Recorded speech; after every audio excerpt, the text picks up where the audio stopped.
Eliminating the public defender's office in Aurora, the city council agreed to look into how that could save the city money. But what would that mean for people who can't afford their own representation? Today I talked with city council members on both sides of the issue.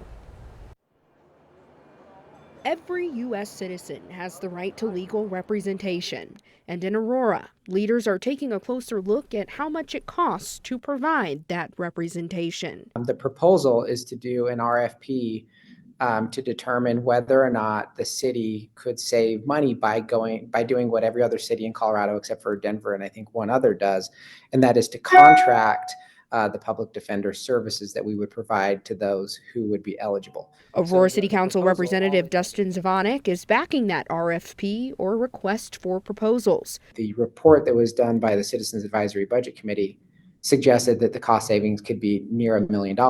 They could be completely wrong. But Zvonek says it's still worth a look. I think anytime you try to make a change in government, the defenders of the status quo fight back hard. And the fact that there is so much pushback against even doing the cost analysis really raises a red flag for me. Aurora City Council Representative Allison Coombs says there's nothing wrong with looking at cost savings. But this proposal, which could lead to dissolving the city's public defender's office, wasn't born out of pure curiosity. Yeah, so our chief public defender, Doug Wilson, who retired this year, had made comments in opposition to mandatory minimums.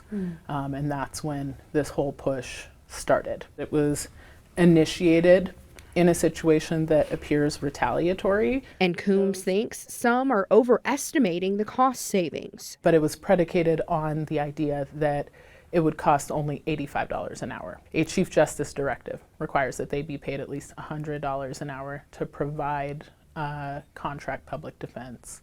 But also, the city has no private attorneys being paid less than $175 an hour at this time. If the actual numbers come back, the apples to apples comparison come back, and there's a de minimis or no savings at all, then we would move forward. This conversation would be over. But until then, the conversation continues.